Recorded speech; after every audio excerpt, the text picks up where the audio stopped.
بسم اللہ الرحمن الرحیم۔ امام حسین نے فرمایا، قیامت کے دن اس کو امان حاصل ہوگا جو دنیا میں خدا سے ڈرتا رہا ہو۔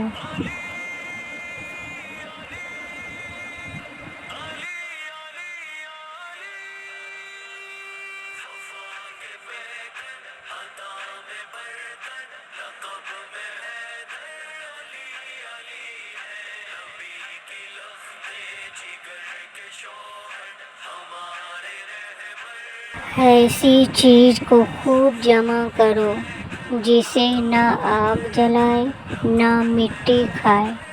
لوگوں نے پوچھا، وہ کیا ہے؟ آپ نے فرمایا، نیکی اور احسان۔